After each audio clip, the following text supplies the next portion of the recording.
Kata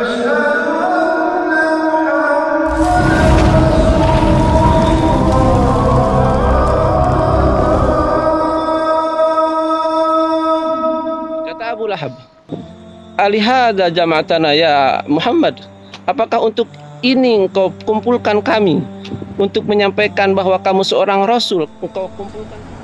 Bismillahirrahmanirrahim. Assalamualaikum warahmatullahi wabarakatuh. Memuji dan bersyukur kepada Allah Subhanahu wa Ta'ala yang masih memberikan izin untuk kita menumpang di buminya. Sholawat beserta salam mudah-mudahan selalu tercurah limpahkan kepada junjungan kita yang dengan asbabnya sehingga bumi serta seisi-isinya Allah Subhanahu wa Ta'ala ciptakan. Sahabat semua, di wabah yang semakin hari semakin merajalela, mudah-mudahan Allah Subhanahu wa Ta'ala selalu lindungi kita, selalu lindungi keluarga kita dari wabah ini, dan mudah-mudahan Allah Subhanahu wa Ta'ala segera cabut, segera hilangkan semua wabah yang ada di muka alam ini. Sahabat semua, di pagi hari ini saya ingin membuktikan rasa kepenasaran yang mana sebelumnya saya pernah dengar dari seorang ahli sejarawan dan ahli geografi, Dr. Hasan Syekh Hussein Utsman, yang mengatakan bahwa di lokasi ini terdapat suatu tempat atau pekuburan seorang musuh Islam yang sangat terkenal sehingga diabadikan di dalam Al-Quran, yang bernama Abu Lahab atau Abdul Uzza bin Abdul Muthalib. Berangkat dari kepenasaran tersebut sehingga kami meluangkan waktu untuk berjalan menuju ke tempat yang sudah ditunjukkan oleh Dr. Hasan Syekh Hussein Utsman di dalam blognya, bahwa di daerah ini terdapat sebuah gunung yang disebut dengan Jabal Abu Lahab, yang konon katanya Abu Lahab dikebumikan dengan lemparan batu oleh penduduk sekitarnya di tempat ini. Perlu diketahui sebelumnya, sahabat semua, bahwa penunjukan tempat di kuburnya Abu Lahab ini bukan berdasarkan hadis dan bukan pula berdasarkan dari mutawatirnya pendapat-pendapat ulama, tetapi ini ditunjukkan oleh sebagian ahli sejarawan dan didukung oleh penduduk sekitar. Sahabat semua, sebagaimana kita ketahui bahwa Abu Lahab itu adalah musuh Allah yang akan disiksa selama-lamanya oleh Allah Subhanahu wa Ta'ala, sehingga sudah dinas dalam Al-Quran, saya sulanaro dzata lahab, maka akan disiksa oleh Allah Subhanahu wa Ta'ala selama-lamanya dengan api yang menyala. Namun setiap hari Senin ia diringankan siksaannya oleh Allah lantaran ia pernah bergembira dengan lahirnya Nabi Muhammad SAW. Tanggal 12 Rabiul Awal adalah waktu dimerdekakannya seorang hamba sahaya milik Abu Lahab yang bernama Thuwaibah radhiyallahu anha, budak perempuan terbaik serta termahal di waktu itu, dan dimerdekakan dikarenakan Abu Lahab merasa senang dengan kelahiran keponakannya yaitu Nabi Muhammad SAW. Dan perlu diketahui juga, Thuwaibah itu adalah seorang ibu rodha atau ibu susunya Rasulullah SAW, sebagaimana yang masyhur di dalam qasidah-qasidah Barzanji dikatakan bahwa Thuwaibah itu adalah ibu rodoknya Rasulullah SAW. Di dalam kalimat Al-Barzanji, wa aradu'athu ummuhu ayyaman thumma aradu'athu Thuwaibatal aslamiyatul lati a'taquha Abu Lahab.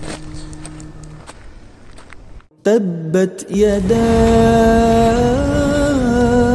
abi lahabin wa tabb. Bismillahirrahmanirrahim. Assalamualaikum warahmatullahi wabarakatuh. Sahabat semua, setelah beberapa meter kami menelusuri Gunung Terjal Bebatuan dan akhirnya kami sampai di tempat tujuan.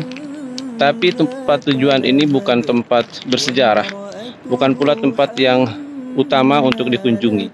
Ini hanya untuk menambah keyakinan kita bahwasanya sejarah-sejarah yang sudah disampaikan di dalam hadis Rasulullah dan di dalam ayat-ayat suci Al-Quran itu benar-benar terbukti adanya.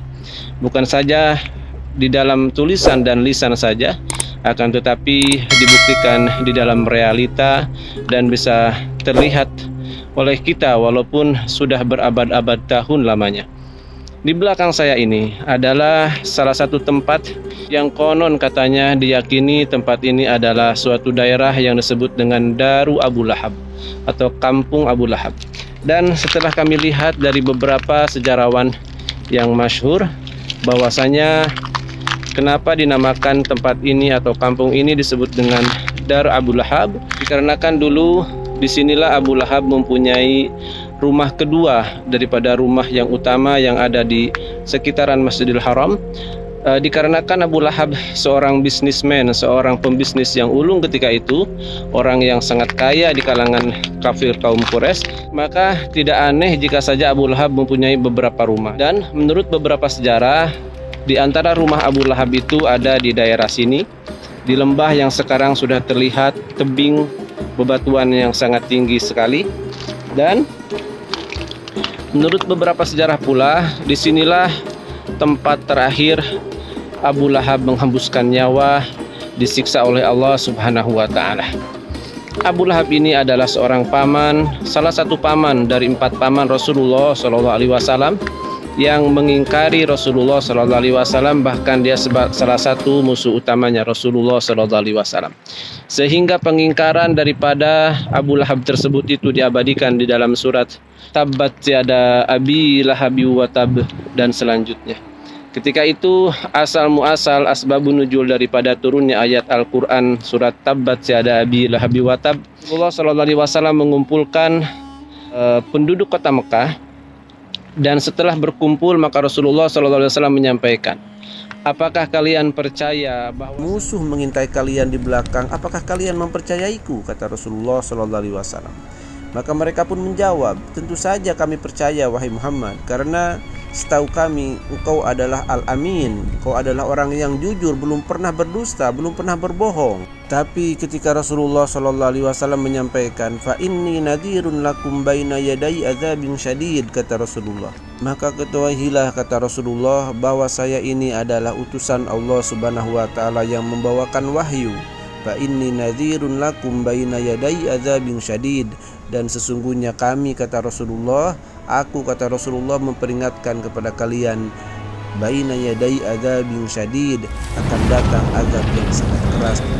Abu Lahab, alihada jama'atana ya Muhammad, apakah untuk ini engkau kumpulkan kami untuk menyampaikan bahwa kamu seorang rasul, engkau kumpulkan kami? Tabban laka ya Muhammad, kata Abu Lahab, celaka engkau Muhammad. Maka ketika itu Allah Subhanahu wa Ta'ala menyampaikan langsung ayat Al-Quran, Tabbat yada abi lahabi wa tab. Tabbat, celakalah yada abi lahabi wa tab, kekuasaan Abu Lahab dan benar-benar celaka, kata Allah. Ma agna anhu maluhu wa ma kasab. Ma agna, tidaklah berguna, anhu bagi Abu Lahab, maluhu hartanya, wa ma kasab dan apa yang dia usahakan.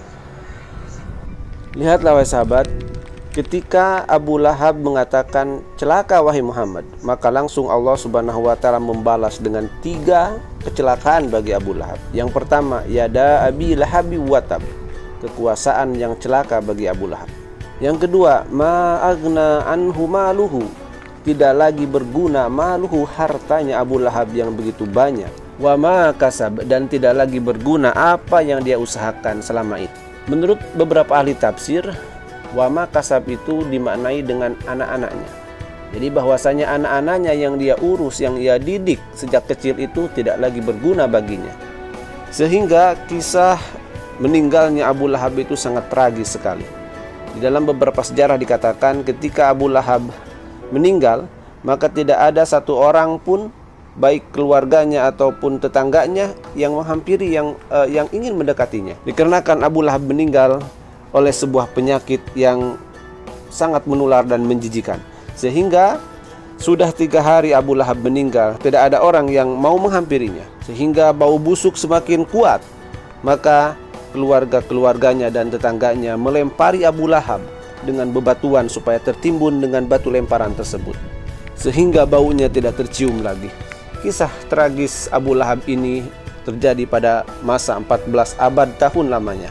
Tetapi hikmah yang Allah Subhanahu wa taala ingin berikan kepada kita, sehingga disebutkan dalam satu surat Al-Qur'an, ingin menunjukkan kepada kita bahwa harta, kekuasaan, jabatan yang kita miliki ketika Allah Subhanahu wa taala tidak ridha, dan ketika kita mengingkari apa yang diperintahkan oleh Allah Subhanahu wa taala, maka satu cuil pun tidak akan bisa menyelamatkan kita. Dan yang kedua, Allah Subhanahu wa taala ingin menunjukkan kepada kita bahwasanya ketika kita ingin menegakkan syariat Islam, maka pasti akan ada gangguan-gangguan dan hambatan-hambatannya. Sekali Rasulullah SAW pun juga seorang Rasul utusan Allah Subhanahu wa taala, musuh yang paling kuatnya itu adalah di kalangan yang paling dekatnya, keluarganya, bahkan pamannya sendiri. Wallahu a'lam bishawab. Jadi sahabat semua, saya sendiri tidak melihat penampakan kuburan sebagaimana pada umumnya. Di sini hanya lembah yang dikosongkan, seperti bangunan yang akan didirikan bangunan hotel ya. Allah alam bisawab. Kan tetapi ini bukan berdasarkan, sekali lagi ini bukan berdasarkan mutawatirnya pendapat-pendapat ulama. Ini hanya sebagian daripada sejarah, ahli sejarah Dr. Hasan Syekh Hussein Usman di dalam blognya. Dan terlepas dari benar dan tidaknya Abu Lahab dikuburkan di sini, kita hanya ingin mengambil hikmah dari peristiwa Abu Lahab, sehingga Allah Subhanahu wa taala abadikan di dalam satu surat khusus pul tentang penghinaan kepada Abu Lahab. Baik sahabat semua, itulah sejarah singkat atau kisah yang berkaitan dengan Rasulullah SAW, dan mudah-mudahan kita bisa mengambil ibrah dan hikmah dari peristiwa yang berkaitan dengan laknatullah Abu Lahab, sehingga kita menjadi mukmin yang kuat keimanannya, menjadi mukmin yang mengikuti sunnah Rasulullah SAW di dalam syariatnya, dan mudah-mudahan kita selalu dilindungi oleh Allah Subhanahu wa taala, diberikan keberkahan, dimudahkan aktivitas, dan dikabulkan segala hajat dan cita-cita kita. Untuk menambah semangat kami, selalu subscribe, like, komen, dan share kepada teman-teman yang lain, supaya manfaat ini tidak berhenti di sahabat semua, supaya sahabat-sahabat yang lain pun juga menerima manfaat daripada ini. Assalamualaikum warahmatullahi wabarakatuh. Salam dari kota Mekah Al-Mukarramah.